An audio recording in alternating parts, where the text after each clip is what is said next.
Behind every single currency note, every bank loan, and every big economic headline, there's this powerful and often kind of mysterious institution that's pulling the strings. So today, we're going to pull back that curtain and take a look at Pakistan's economic guardian, the State Bank of Pakistan. Let's dive in. I mean, think about it. That ruby note you have, its value isn't set in stone. What it can actually buy changes. And there's a huge, complex job behind managing that.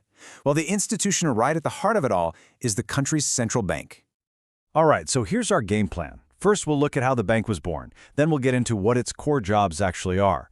We'll also witness its recent, really high-stakes battle against inflation, check out its vision for the future, and finally, really appreciate the delicate balancing act it has to perform every single day.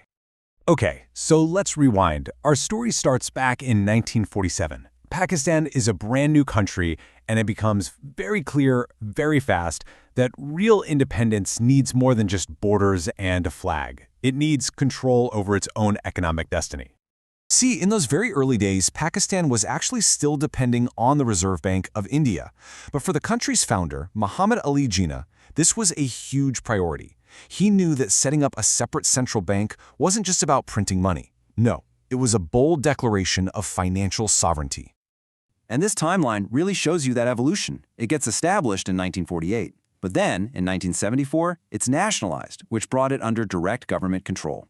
But the real turning point, the most crucial one, came in 1997. That's when the bank was granted full autonomy. Now, why does that matter?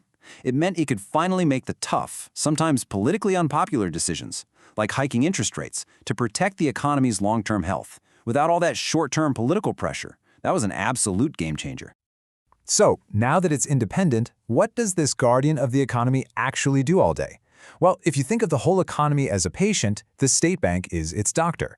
It's constantly checking its vital signs and prescribing the right medicine. So its main job really breaks down into a few key roles. First, and this is a big one, it's the only one that can issue currency. They literally print the money. Second, it's the government's own bank. Third, it's the top regulator, basically the watchdog, making sure all the other banks are safe and playing by the rules. And fourth, it plays this critical role of the lender of last resort. And this role is so important because it's designed to prevent total financial chaos. Just imagine a commercial bank suddenly runs out of cash and nobody else is willing to lend to it. That's when the SB steps in. It's the ultimate financial safety net, designed to stop one bank's failure from causing a domino effect across the entire system. Okay, now for what is probably the most dramatic part of our story. We're fast-forwarding to the very recent past, where the SBP faced one of its biggest challenges ever. A relentless surge in prices that squeezed every single household in the country. This was driven by a perfect storm of global commodity shocks and a falling currency. The cost of everything, from food to fuel, just started to skyrocket. And this wasn't just some abstract headline, it was a real crisis, impacting the daily lives of millions of people. Just look at that number, 36.4%. At its peak, inflation hit a level Pakistan hadn't seen in almost half a century. A number like that represents a massive, staggering loss of purchasing power for everyone. The pressure on the SBP to do something and do it decisively was immense. So this gets us to the very core of monetary policy. When an economy is just running too hot and prices are rising way too fast, a central bank needs a tool to cool things down. And what's its primary weapon? The policy interest rate. And boy, did the SBP use that weapon. They used it aggressively, raising the policy rate all the way up to a record-breaking 22%. The logic here is actually pretty simple. By making it way more expensive for businesses and for you and me to borrow money, you slow down spending, you reduce demand, and hopefully you put the brakes on inflation. But the SBP's job isn't just about fighting fires and managing crises. It's also about building a more modern, more inclusive, and more resilient financial system for the future. So let's look beyond the crisis management for a second.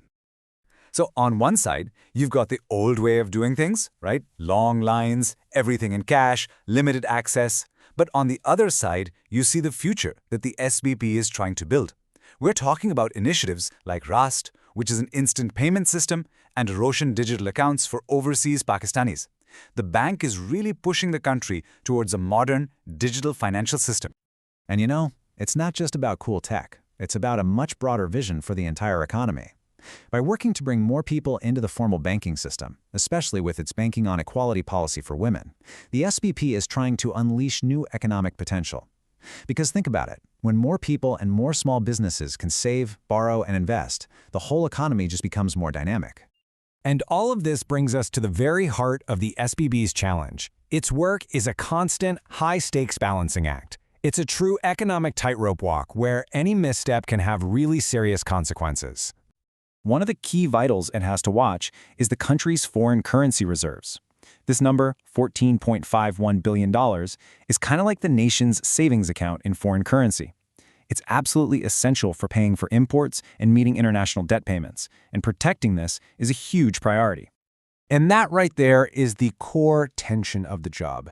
If they raise interest rates too high to fight inflation, they risk slowing down economic growth and hurting businesses. But if they keep rates too low to try and spur growth, they risk letting inflation get out of control again. It's a continuous, difficult trade-off between growth, inflation, and overall stability. So that leaves us with the ultimate question, doesn't it? In an economy that's facing so many complex challenges, is it even possible for the State Bank of Pakistan to tame inflation and maintain stability, all while creating the right conditions for strong, sustainable growth? That is the tightrope it walks, every single day.